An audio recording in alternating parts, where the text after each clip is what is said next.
अस्सलाम वालेकुम अज़ीज़ ख़वातीन हज़रात, कैसे हैं आप? उम्मीद करता हूँ कि ठीक ठाक होंगे। सिराते मुस्तकीम की सेकंड लास्ट एपिसोड में आप सबका खुशामदीद। और मुझे यकीन मानने की बहुत ज़्यादा खुशी हो रही है कि मैं कुरान को ख़त्म करने के लिए जा रहा हूँ और अल्लाह हम सब को इस जो है ना वो अजर अज़ीम में इसका बहुत बहुत ज़्यादा अजर दे कि मैंने कुरान सुनाया और आपने कुरान सुना।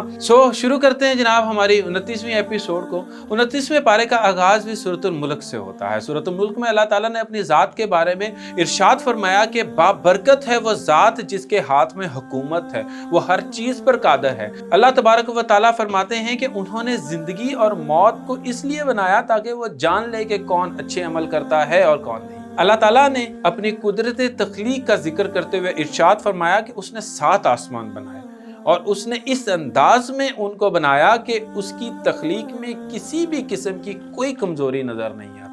अल्लाह तबारक व तआला फरमाते हैं कि उन्होंने आसमान दुनिया को चिरागों से मुज़य्यन किया, इसके ज़रिए वो शैतान को रजम भी करते हैं। सूरतुल मुल्क के बाद सूरतुल कलम है। सूरतुल कलम में अल्लाह ताला ने इस अमर का जिक्र फरमाया कि रसूलुल्लाह सल्लल्लाहु अलैहि वसल्लम इखलाक़ अज़ीम है। रसूल करीम सल्लल्लाहु अलैहि वसल्लम ने खुद भी ऐलान फरमाया था कि मुझे मुकारमुल इखलाक़ की तकमील के लिए मबूस किया गया था। किसी ने हज़रत आयशा रज़ी अल्लाह अन्हा से पूछा कि रसूल करीम सल्लल्लाहु अलैहि वसल्लम का इखलाक़ कैसा था। हज़रत आयशा रज़ी अल्लाह अन्हा ने जवाब दिया कि आप सल्लल्लाहु अलैहि वसल्लम का इखलाक़ कुरान था, यानी जो कुरान में अल्लाह तबारक व तआला ने आप सल्लल्लाहु अलैहि वसल्लम पर नाज़िल फरमाया, आप सल्लल्लाहु अलैहि वसल्लम सारी ज़िंदगी इस पर अमल पैरा हैं। इस सूरत में अल्लाह ताला ने एक सखी और नेक ज़िम्मेदार का भी जिक्र किया। वो अपने बागात की आमदनी में से अल्लाह ताला के हक को एहसन तरीके से अदा करता था। जब उसका इंतकाल हुआ तो उसके बेटों ने इस बात का फैसला किया कि वो फसलों की कटाई में किसी भी गरीब को कुछ भी अदा नहीं करेंगे। जब फसलों की कटाई का वक्त आया तो वो सुबह सवेरे निकले ताकि रास्ते में उनको कोई मस्कीन ना मिल जाए। जब वो बाग में पहुंचे तो क्या देखा कि वहां पर खेत या बाग नाम की कोई चीज मौजूद नहीं थी। उनको शक हुआ कि वो रास्ता भूल गए हैं, लेकिन अच्छी तरह गौर करने के बाद वो समझ गए कि वो रास्ता नहीं भूले बल्कि उनका बाग उजड़ चुका है। ये वाकया इस अमर की दलील है कि जब माल को राह खुदा में खर्च ना किया जाए तो इस माल को ज़ाया होने के इम्कानात पैदा हो जाते हैं। इस सूरत में अल्लाह ताला ने बताया कि काफिर रसूल करीम सल्लल्लाहु अलैहि वसल्लम को अच्छी नज़र से नहीं देखते थे। जब वो कुरान पाक को सुनते तो नाउज़ बिल्लाह आपको मजनू कहते थे। अल्लाह ताला ने फरमाया कि वो आपको अपनी निगाहों से गिराना चाहते थे, इसलिए आपके बारे में हर्जा सराई करते थे। हालांकि हकीकत ये है कि ये कुरान मजीद जहानों के लिए नसीहत है। सूरतुल कलम के बाद सूरतुल हाका। सूरतुल हाका से मुराद हकीकत है। अल्लाह ताला ने इस सूरत में क़यामत को हकीकत के नाम से पुकारा है और इसी हकीकी खरखराहट को जुटलाने वालों के अंजाम से आगाह किया है। इस सूरत में कौम समूद और आद के अंजाम से आगाह किया गया है जिन्होंने क़यामत को जुटलाया था। अल्लाह तबारक व तआला ने कौम समूद को एक चीख के ज़रिए, कौम आद को तेज़ हवा के ज़रिए हलाक किया था। इस सूरत में अल्लाह तबारक व तआला ने नबी करीम सल्लल्लाहु अलैहि वसल्लम के बारे में काफिरों के अक़वाल और नकल करने की तरदीद की थी। काफिर रसूल सल्लल्लाहु अलैहि वसल्लम को शायर और काहन कहते थे, जबकि अल्लाह ताला ने फरमाया जो कुछ भी आप पर उतरा है परवरदिगार आलम ने उतारा है, इसमें झूठ वाली कोई बात नहीं है। अल्लाह ताला इस ज़ात पर झूठ बांधने वालों को कभी फलाह नहीं देते, जबकि अल्लाह के हबीब सल्लल्लाहु अलैहि वसल्लम के तज़किरों को अल्लाह ताला रहती दुनिया तक जारी और सारी फरमा देगा।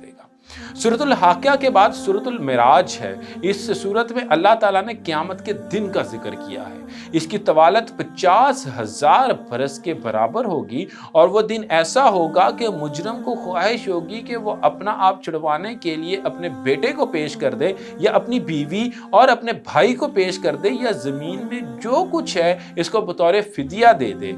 इस दिन जो लोग अज़ाब से बचेंगे उनके औसाफ भी अल्लाह ताला ने बयान फरमा दिए।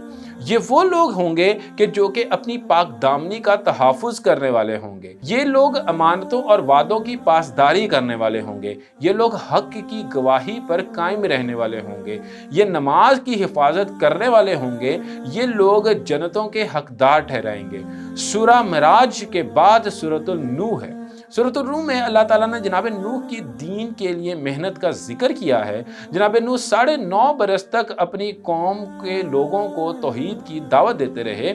انہوں نے صبح شام پوری تندہی کے ساتھ اللہ تعالیٰ کے دین کی خدمت کی اور اپنی قوم کے لوگوں کو یہ بات سمجھائی کہ وہ پروردگار سے استغفار کیا کرے۔ اس کا نتیجہ یہ نکلے گا کہ اللہ تعالیٰ بارشوں کو ان کی مرضی کے مطابق نازل فرمائے گا اور مال اور بیٹوں میں اضافہ کرے گا اور ان کے لیے نہروں کو چلا دے گا اور باغات کو آباد کرے گا۔ سورۃ النوح کے بعد سورۃ الجن ہے۔ سورۃ النوح میں اللہ تعالیٰ نے جنات کا ذکر کیا ہے۔ انہوں نے قرآن کی تلاوت اور سنا تو قرآن کیا خوبصورت کلام ہے، ہدایت کی طرف رہنمائی کرتا ہے، بس ہم اس پر ایمان لاتے ہیں، ہم اپنے پروردگار کے ساتھ شرک نہیں کریں گے۔ انہوں نے کہا کہ پروردگار کے مقام بہت بلند ہے، نہ اس کی کوئی بیوی ہے نہ ہی اس کا کوئی بیٹا ہے۔ انہوں نے قرآن مجید کے نزول کے بعد اپنے لوگوں کو بھی توحید کی دعوت دی اور اس جماعت میں شامل ہو گئے۔ سورۃ الجن کے بعد سورۃ المزمل ہے۔ سورۃ المزمل میں اللہ تبارک و تعالیٰ نے اپنے حبیب کو کہا کہ وہ پوری رات عبادت نہ کیا کرے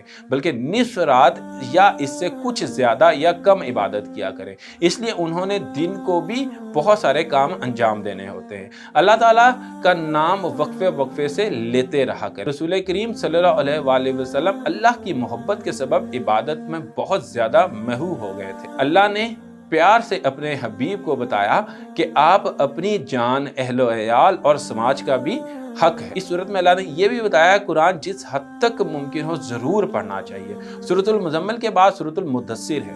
اس صورت میں اللہ تعالیٰ نے ان لوگوں کا انجام کا بھی ذکر کیا جو قرآن مجید کو غرور کی وجہ سے جھٹلاتے تھے۔ ان کو جہنم کا مزہ چکھنا پڑے گا، اور اس صورت میں اللہ تعالیٰ نے جہنم کا پہرے دار فرشتوں کی تعداد 19 بتائی ہے۔ جہنم میں لے کر جانے والے بڑے بڑے گناہوں میں نماز سے کوتاہی اور مساکین کو کھانا نہ کھلانے کا بھی ذکر ہے۔ اس کے بعد سورۃ القامیہ ہے جس میں اللہ تعالیٰ نے قیامت کی گھڑی کا ذکر کیا ہے۔ یقیناً قیامت آئے گی، اور کافر جو اللہ کے بارے میں یہ گمان کرتا ہے کہ وہ ہڈیوں کو دوبارہ کیسے بنائے گا، اللہ تبارک و تعالیٰ فرماتے ہیں کہ ہمارے لیے انگلیوں کے پوروں کو بھی دوبارہ ٹھیک ٹھیک پیدا کرنا مشکل نہیں ہے۔ اس کے بعد سورۃ الحر ہے۔ اس میں اللہ تعالیٰ فرماتے ہیں کہ انسان پر ایک دور ایسا تھا جب وہ کوئی قابل ذکر چیز نہیں تھا۔ اللہ تعالیٰ نے پانی کے قطرے سے اسے دیکھنے اور سننے والا بنایا، اس کو 2 راہیں بھی بتلائیں، چاہے شکر کرے یا انکار کرے۔ اللہ تبارک و تعالیٰ فرماتے ہیں کہ بے شک ہم نے کافروں کو زنجیریں، توق اور لپکتی ہوئی آگ تیار کر رکھی ہے، جبکہ نیک لوگ جنت میں جائیں گے جہاں ان کے لیے انگنت نعمتیں حاصل ہوں گی۔ اس کے بعد سورۃ المراسلات ہے۔ اس سورت میں اللہ تعالیٰ نے متعدد بار قیامت کو جھٹلانے والوں کے لیے تباہی کا دن قرار دیا اور کامیابی اور کامرانی اہل تقوی کا مقدر قرار دیا۔